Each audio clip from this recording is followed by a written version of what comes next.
O vídeo de hoje tem de tudo um pouco. Tem crime, tem história econômica, tem polêmica, tem urbanismo e tem o surgimento de lendas que ajudaram a definir o carnaval carioca. Mas para isso a gente vai ter que viajar de volta para 1976 e descobrir que bicho vai dar. Companheiro, puxa uma cadeira, senta comigo nesse bar da ilusão. Vamos bater um papo. Sonhar com ante borboleta, sem contemplação. Sonhar com o rei da leão, mas nesta festa de real valor não é não. O palpite certo é beija-flor. Na verdade, o vídeo de hoje surgiu da provocação de um amigo, né? Essa nova série da Globoplay, o Vale o Escrito, tá bombando. E daí um amigo perguntou se não tinha um samba que falasse sobre o jogo do bicho. Eu falei para ele que não só tinha, como a história desse ano, desse samba, desse desfile é muito boa, né? E daí eu trouxe para esse vídeo essa história, né? Mas antes a gente precisa contextualizar um pouco. A gente está falando de 1976, então a gente quase não vai ter imagem desse desfile, as imagens que tem são muito poucas, e sequer existiu o sambódromo nesse ano. O sambódromo é inaugurado na década de 80. Nessa época, as escolas desfilavam na Presidente Vargas, né? Na verdade, a Presidente Vargas tinha sido fechada por alguns anos, né, por uma reforma. Então, nos últimos anos, as escolas tinham desfilado na Rua Antônio Carlos, mas em 76 elas voltam a desfilar na Rio Branco. Geralmente, a gente traz a ficha técnica do desfile nesse momento, né? Compositor, intérprete, mas dessa vez a gente vai deixar isso mais para o final porque isso é importante para a nossa história, né? Mas a gente está falando do histórico desfile da Beija-Flor de 1976, cujo enredo era Sonhar com o Rei da Leão. Um enredo falando sobre o jogo do bicho. Bom, o samba começa falando assim, cantando e lembrando em cores, meu rio querido dos jogos de flores. Vamos começar a explicar, vamos começar a contextualizar, porque a nossa análise hoje ela se baseia em dois momentos da história brasileira. O primeiro é o final do século XIX e começo do século XX. Final da monarquia, começo da república, e um momento que no Brasil vão se definir algumas coisas muito importantes que vão definir o brasileiro dali em diante. Eu estou falando basicamente do surgimento do jogo do bicho, da popularização do futebol como um esporte popular e não mais um esporte elitista, e do surgimento do samba urbano. E o outro momento que a gente vai é para 1970, década de 70, década de 80, especificamente nesse ano, em 76, mas é um momento que vai ajudar a definir a cara do que é o carnaval hoje, né? Então a gente começa cantando e lembrando em cores, meu rio querido dos jogos de flores. Então a gente está falando desse rio, do final da monarquia e começo da república. Jogos de flores é um antecessor ao jogo de bicho. Funcionava semelhante, né? Eram 25 números que se sorteava, tinha uma premiação e era um jogo, de certa forma, popular no centro da cidade do Rio de Janeiro. Fala-se então o samba, quando o Barão de Drummond criou um jardim repleto de animais. Bom, a gente está falando aqui, primeiro, do Barão de Drummond. Barão de Drummond, ele é nascido em 1825 na cidade de Itabira, em Minas Gerais. Bom, Drummond de Itabira, você já conhece um outro, que é o Carlos Drummond de Andrade, um importante escritor do Brasil. Então, o Barão de Drummond e o Carlos Drummond de Andrade, embora a gente não conheça bem o parentesco entre eles, a gente sabe que eles são da mesma família, né? Na verdade, uma família de holandeses que migrou para o Brasil e que se fixou em Itabira e que teve ali toda uma descendência, né? Pois bem, o Barão de Drummond, ele é um abolicionista, ele é um empresário, ele tem relações, né? Até o próprio título de barão já denuncia que ele tem relações com o poder monárquico, e ele é próximo também de Mauá, um outro importante empresário da época da monarquia brasileira.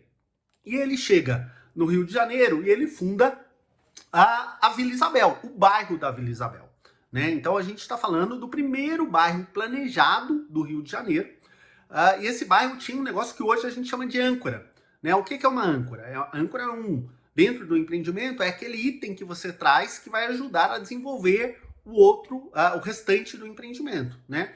Então, por exemplo, dentro de um shopping, aquelas lojas principais são chamadas de âncoras, porque elas atraem público. Dentro do empreendimento imobiliário, geralmente você tem ali um parque, uma atração que vai atrair moradores para aquela área.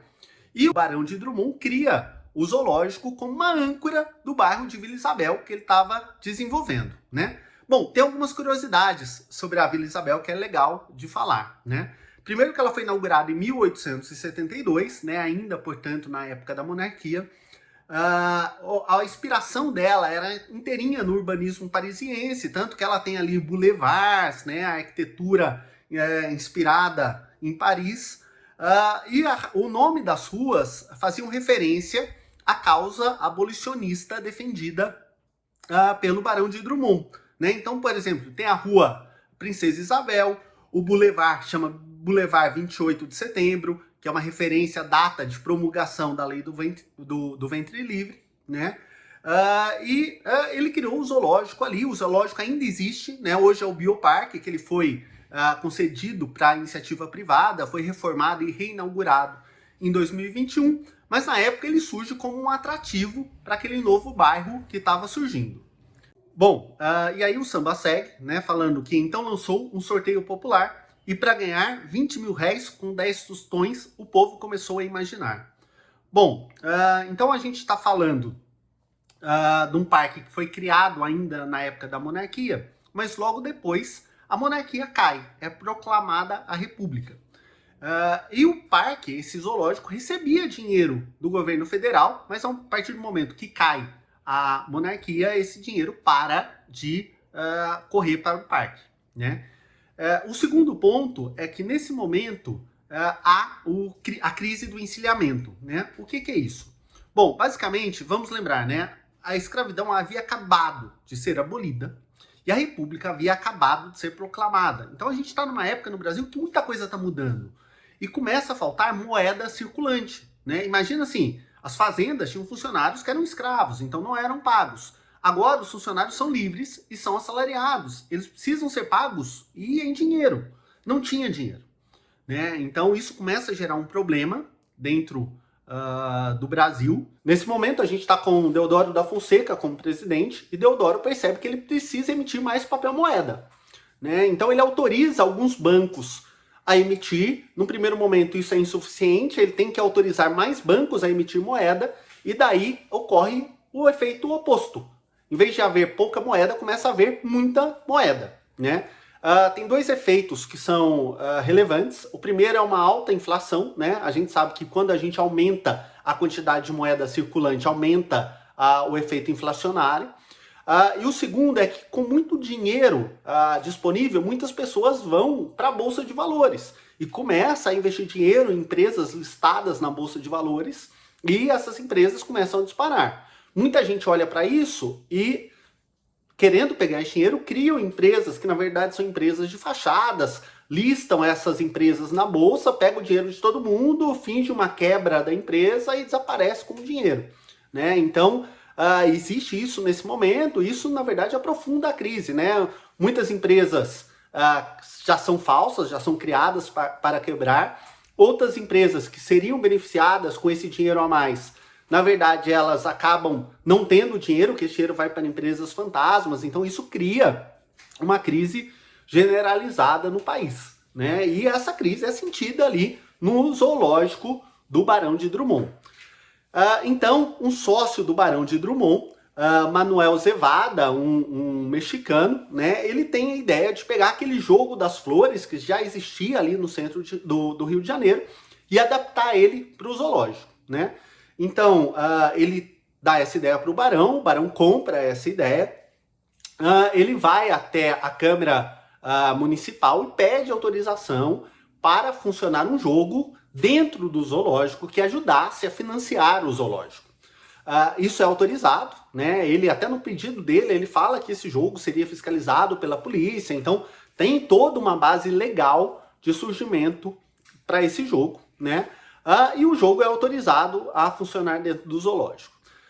Aqui a gente já precisa fazer uma pausa para a gente entender que o jogo só surge porque você tem um Estado que foi ineficaz em fornecer recursos para um zoológico funcionar, né? Para um atrativo cultural, para um um parque de entretenimento funcionar. Então, a partir do momento que o governo falha, né, e a gente, ao longo desse vídeo, a gente vai ver várias falhas do Estado, mas a partir do momento que o Estado falha em fornecer recursos para esse zoológico, o Barão de Drummond tem que se usar de outras alternativas para financiar o zoológico. Bom, a autorização é concedida e o jogo funcionava de uma forma muito simples. Antes do zoológico abrir, o barão ia, pegava uma caixa, punha ali dentro um quadro, né, com o animal e suspendia esse quadro a 5 metros de altura dentro de um poste. As pessoas entravam no zoológico, quando elas entravam, elas compravam o bilhete e o bilhete vinha impresso o desenho de um animal, que era um dos animais do zoológico. Bom, ao final do dia, essa caixa descia e era revelado o animal sorteado. Quem tinha o bilhete com aquele animal ganhava um prêmio em dinheiro. Qual que era o prêmio? O samba fala. Era 20 mil réis com 10 tostões. Ou seja, 10 tostões era o preço do ingresso e 20 mil réis era a premiação. Então a relação aí é uma relação de 20 vezes o valor do dinheiro, né? O valor do bilhete. Bom, em algum momento, alguém, por algum motivo, tem a ideia de que, olha, a gente não precisa só vender o ingresso aqui dentro do zoológico. Tem gente que está vindo no zoológico só para concorrer ao prêmio, né? Então, e se a gente pegasse e abrisse uma casa para vender esses bilhetes lá no centro do Rio, né? E daí eles abrem na Rua do Ouvidor, né? Que ainda hoje está lá no centro do Rio, número 129. Eles abrem a primeira casa de venda de jogo do bicho fora do zoológico. Né? E daí tinha um detalhe que a premiação ela podia ser buscada em até 4 dias. Ou seja, a pessoa efetivamente podia ir lá, comprar o bilhete, não ir no zoológico e se ganhar, ia lá resgatar o prêmio. Bom, o samba continua, né? Fala assim, buscando no reino dos sonhos, inspiração para um dia acertar. Aqui tem uma curiosidade histórica, né? Freud, em 1899, ou seja, final do século XIX, ele está lançando a interpretação dos sonhos. Então ele está dando ali um ar científico, psicológico na interpretação dos sonhos das pessoas, mas no Rio de Janeiro o que acontece é que tem uma série de pessoas que está interpretando os sonhos para descobrir palpite do jogo do bicho. É óbvio que não tem nenhuma base científica, nenhuma base, eu acho que nem esotérica para isso, mas as pessoas pegam o que você sonhou e dali tiram uma interpretação para saber qual número, qual bicho você tem que jogar no jogo do bicho. Bom, e aí a gente vai para o refrão desse samba, que, como eu já avisei antes, é polêmico. O refrão fala assim, sonhar com filharada é o coelhinho, com gente teimosa na cabeça é burrinho, e com rapaz todo enfeitado, o resultado pessoal é pavão ou é viado. Bom, enfim, esse é um samba que eu não imagino uma escola fazendo isso hoje, ele é totalmente datado, né? Era uma piada que talvez tivesse graça na década de 70, mas que não tem mais graça nos dias de hoje, mas que mostra um pouco de como era a interpretação dos sonhos naquele momento, né? A interpretação dos sonhos, obviamente, não com critério científico, mas com critério de adivinhar que bicho que ia dar no jogo do bicho, né? Então, quando você sonhava com um monte de filhos, você jogava no coelhinho, né? Se você sonhava com aquele seu amigo teimoso, tal, você jogava no burro. E a própria letra do samba, né? O título do samba, desculpa, fala, né? Sonhar com o rei é leão, né? E daí uma outra coisa para comentar aqui é que o jogo do bicho ele tá tão presente na nossa cultura que ele acaba forjando algumas expressões que a gente usa até hoje, né? E daí o samba fala, né? E a gente conhece isso, de novo, não estou defendendo, acho que é algo que não cabe mais para os dias de hoje, mas o número 24 está associado às pessoas gays, porque no jogo do bicho o 24 estava associado ao animal viado. Bom, continuando do samba, né? Dessa brincadeira, quem tomou conta em Madureira foi Natal. Bom, aqui, gente, aqui a gente vai sair daquele período, né, de quando o jogo do bicho foi criado, e vai começar a olhar um pouco depois o que acontece ali na década de 70 no Rio de Janeiro.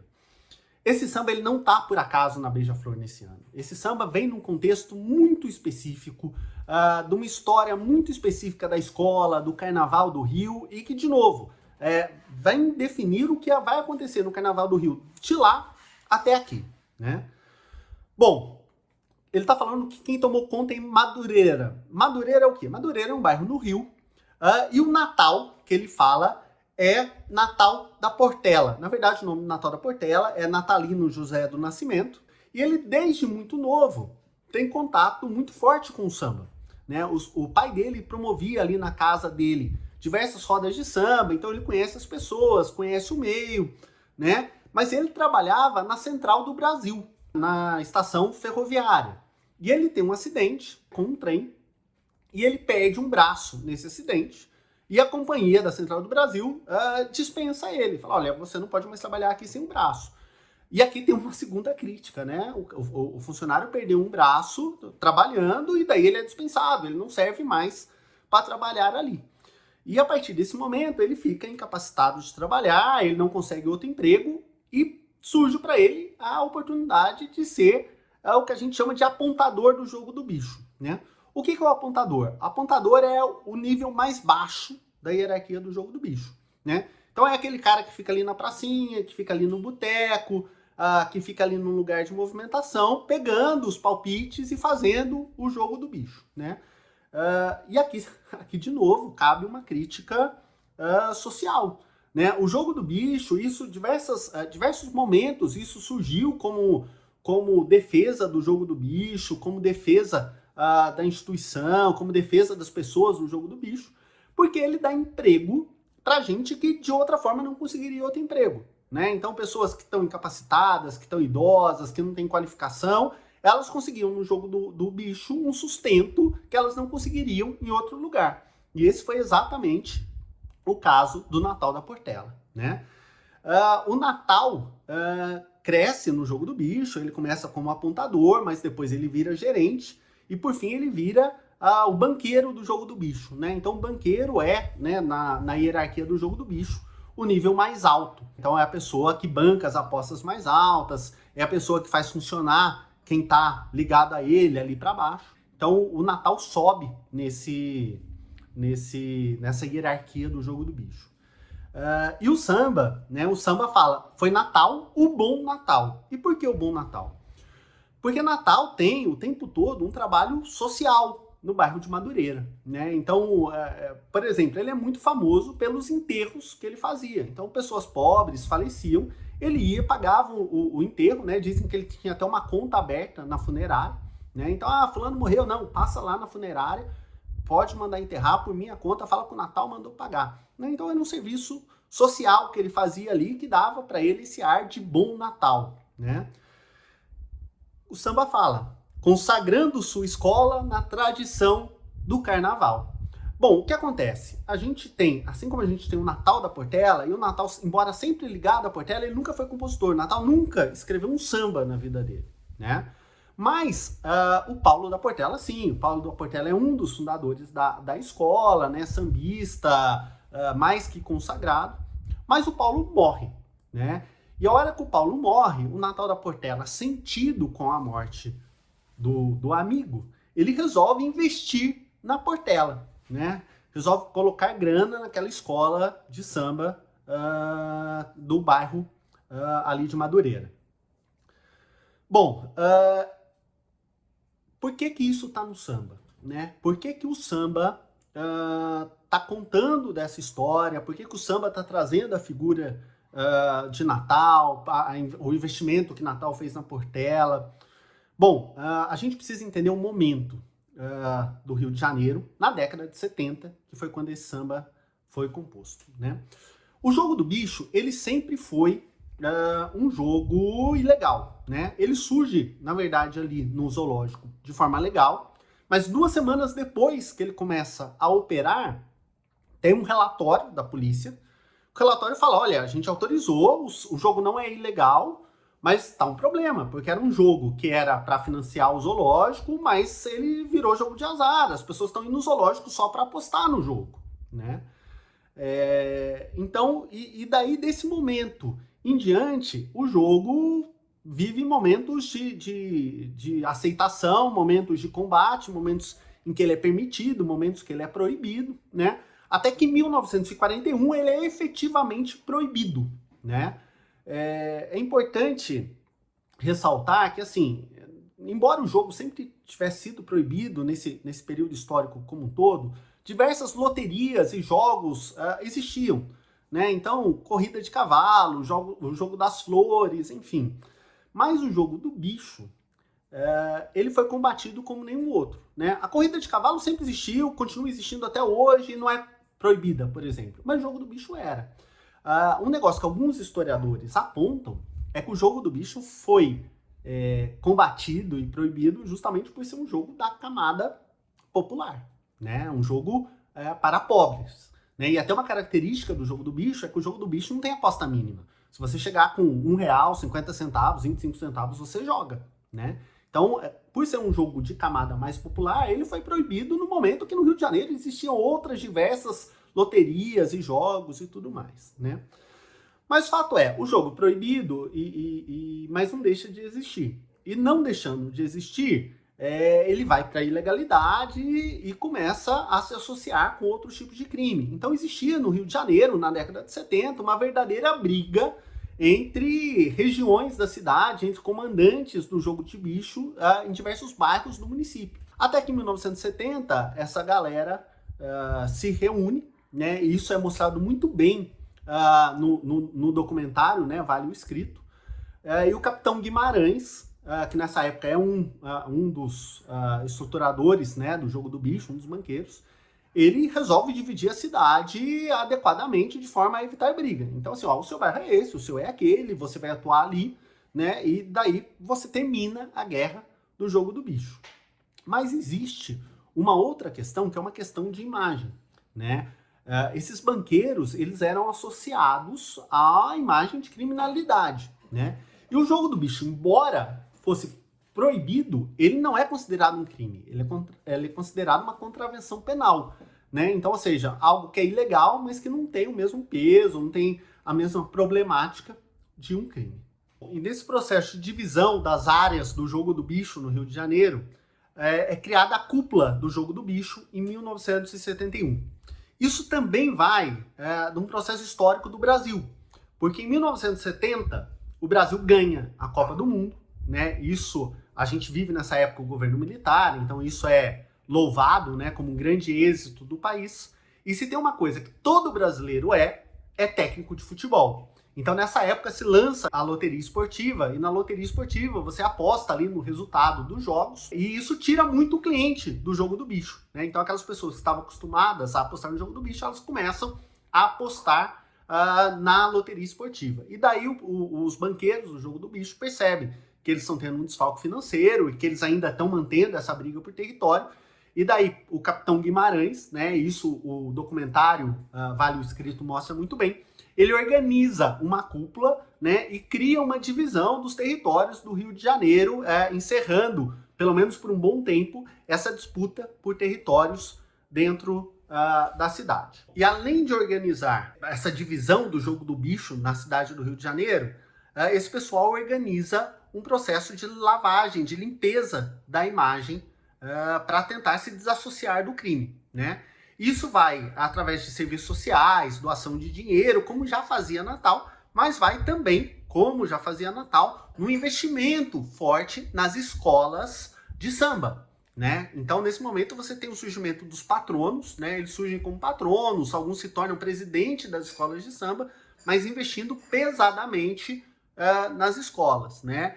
E é interessante porque os historiadores que se debruçaram sobre esse tema, né, tiveram a oportunidade de pegar jornais e falar assim, olha, esse cara que era retratado como bandido, como perigoso, depois que ele começa a investir na escola, o jornal começa a trazer ele como um benfeitor, como um presidente da escola, como presidente de honra na escola, como patrono. Então realmente existe um processo, quase uma propaganda para a mudança da imagem que se tem desses banqueiros do jogo do bicho. Bom, e o samba continua, né? Sua alma hoje é águia branca, envolta no azul de um véu, né? Então aqui a gente ainda está falando do Natal da Portela, e a Beija-Flor faz uma homenagem à Portela, trazendo a águia branca, que é símbolo da escola, e a cor azul, que também é um símbolo da escola, né? O Natal, embora, né, como eu falei, ele não tenha composto nenhum samba, ele tem um papel muito importante para a Portela, né, e importante na divulgação do carnaval. Ele chegou a apresentar a Portela, inclusive, no Itamaraty para a Duquesa de Kent, né? Então ele é realmente um dos grandes personagens do samba carioca. Bom, e o samba continua a partir daqui falando: saudado pela majestade o samba e sua brejeira corte que lhe vê no céu. Né? Então continua essa homenagem ao Natal, né? E já falando em corte, já denunciando essa cúpula do jogo do bicho, né? Como ela viria a ser chamada, que se estabelece nesse momento no Rio de Janeiro. Fato é, o jogo do bicho tem muita força, não só no Rio, né? O Rio continua sendo o centro, mas no Brasil como um todo. Câmara Cascudo, no seu dicionário do folclore brasileiro, fala que o jogo do bicho é invencível, é um vício irresistível, né?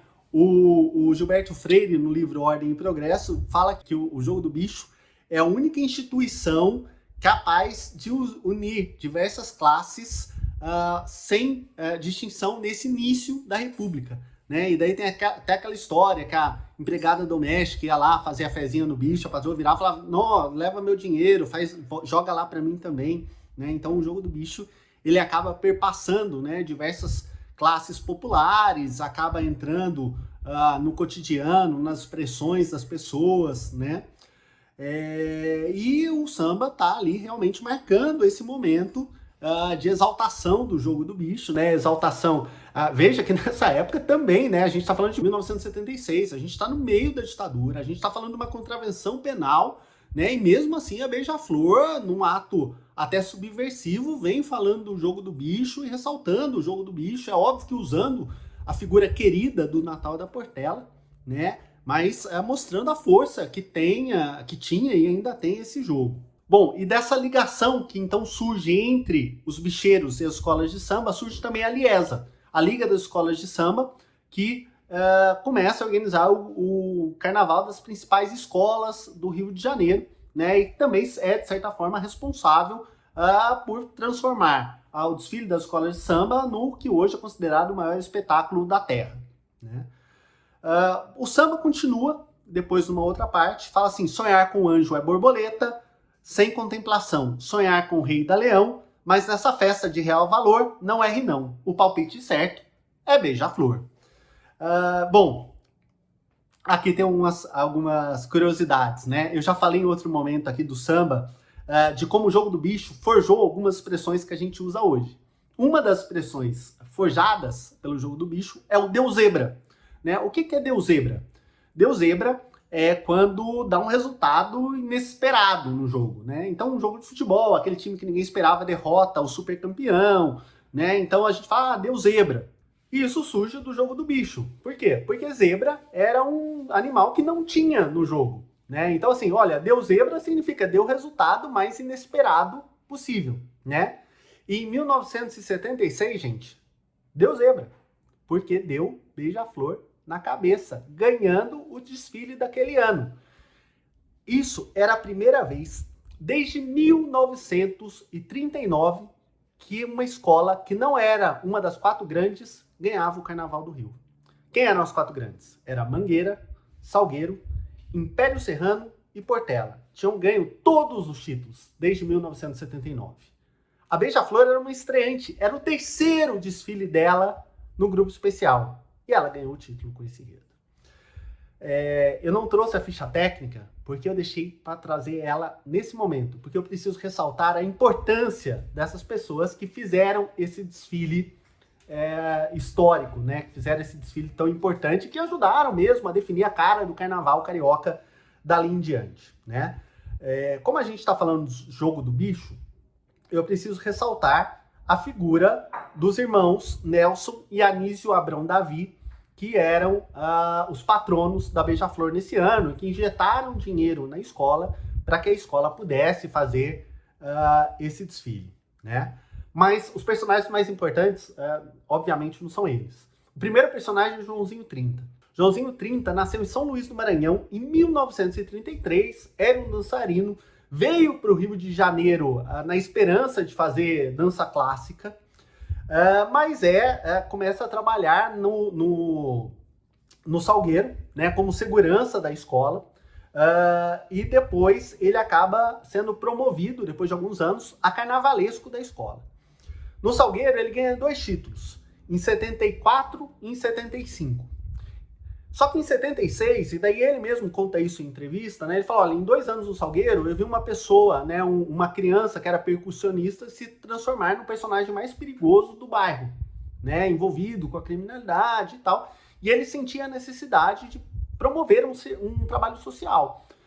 O Salgueiro não queria isso, o Salgueiro estava focado só no samba, mas a Beija-Flor abre essa porta para ele de desenvolver o samba, desenvolver o carnaval, mas também realizar um serviço social. E daí ele sai do Salgueiro e vai para Beija-Flor, né? Faz esse samba que ganha o carnaval, mas ele vai ganhar também os títulos em 76, 77, 78, 80 e 83 pela Beija-Flor, né? Além de outros títulos que ele vai ter em outras escolas. Ou seja, ele faz ali uma década, né? Pouco mais de uma década, realmente inacreditáveis para a Beija-Flor, né?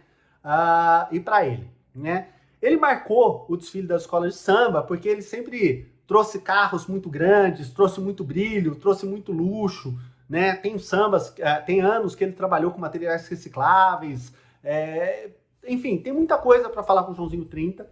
Eu não vou falar nesse vídeo porque eu vou ter um vídeo para falar mais sobre a genialidade desse cara, né? Mas é uma figura importante, uma lenda do carnaval que surge nesse ano, né? Além disso, a gente tem o Neguinho da Beija-Flor, né? O famoso Neguinho da Beija-Flor, intérprete da escola até hoje, mas que teve a primeira atuação dele como intérprete da escola nesse ano, né? Intérprete, e a letra também é dele, né? O samba também é dele. Como eu disse, tem pouquíssimas imagens desse desfile da Beija-Flor, né? Eu estou deixando algumas poucas reportagens nos links aqui embaixo. Em 2014, a Tradição reeditou esse enredo, né? Mas para a Tradição, esse enredo deu azar, a escola acabou sendo rebaixada, né? Mas o desfile dela também está aqui embaixo. Mas a gente não pode terminar esse vídeo sem fazer uma análise de tudo que a gente falou, né? O que acontece é que muita gente olha para essa relação entre as escolas de samba e o jogo do bicho e condena as escolas de samba por essa relação. Uma coisa precisa ficar muito clara. O samba sempre foi resistência, mas o samba também sempre foi existência. O samba é uma manifestação preta, pobre, periférica. Não é uma manifestação que é facilmente aceita pelas elites dominantes desse país. O samba, para existir, teve que negociar. Tinha que negociar com a polícia, que prendia o samba quando o samba era crime. Teve que negociar com os políticos para que o samba fosse aceito, entendido como uma manifestação genuinamente popular e cultural de importância do nosso país. Tem que negociar com a indústria do turismo, tem que negociar com a indústria da TV, tem que negociar com patrocinadores, e ela tem que negociar verba para o seu trabalho. Essa verba às vezes vem de bicheiros, às vezes vem do tráfico, às vezes vem da milícia. Isso não é para se condenar as escolas. As escolas, o samba, precisa existir. E isso é uma condição necessária para que o samba exista. Isso é para se condenar o governo, o Estado. Um Estado que olha para o samba e reconhece como uma grande manifestação, talvez a maior manifestação da cultura brasileira, mas não consegue financiar adequadamente essa manifestação cultural. A gente sabe que tem sim sambista, um músico que estoura, que lança CD, que bomba, que enfim, consegue viver disso, viver da arte. Mas a realidade de mestres-salas e portas-bandeiras, de passistas e coreógrafos, é, infelizmente, uma realidade dura, difícil. Uma realidade de transporte público, de pobreza, de necessidade, uma necessidade de ter que ter 2, 3 trabalhos para conseguir colocar dinheiro em casa, um dinheiro que o samba, infelizmente, não dá. Então, antes de criticar as escolas por essa relação e por outras relações, a gente precisa entender que o samba, enquanto manifestação cultural, ele precisa existir, ele tem que existir e ele tem que resistir. Enquanto o Estado falha, e nesse vídeo a gente viu o Estado falhando várias vezes, quando o Estado falha, o samba procura seus próprios jeitos de existir. Pessoal, e eu não quero dizer com isso que eu estou defendendo o jogo do bicho, o tráfico, as milícias. Longe disso. O que eu estou defendendo é o direito das escolas existirem e resistirem. E mais do que isso, eu estou denunciando a falta de apoio do governo para a cultura popular, né? Agora, isso acontece diferente em cada escola, né? Tem escolas que tá ligada a esse tipo de coisa, tem escola que está mais ligada à sua comunidade, às famílias, às tradições da comunidade, mas isso depende muito da realidade que se impõe a cada escola, né? E, novamente, o fato da escola receber dinheiro dessas fontes não significa que a escola compactue com isso, ou que deseje isso, ou que tenha qualquer participação efetiva e direta nesse tipo de crime.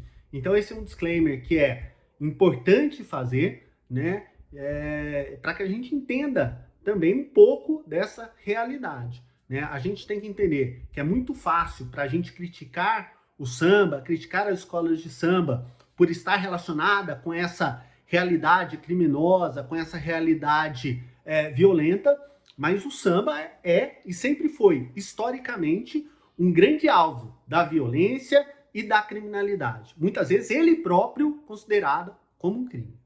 Estou deixando aqui embaixo uma série de recomendações de leitura, né? Mas já deixo um especial agradecimento ao Luiz Antônio Simas, porque os livros dele que eu estou deixando recomendado, mas também os vídeos dele, ajudaram muito a entender essa faceta do carnaval carioca e a compor esse vídeo. E aí, gostou? Já sabia da história desse ideário do povo brasileiro que se forma a partir do início da República e dessa estrutura das escolas de samba que se forma a partir da década de 70? Concorda com o que eu disse? Discorda? Deixa aí embaixo o seu comentário. E já comenta também qual outro samba que você gostaria de me ver comentando aqui. Fora isso, puxa a conta e até a próxima.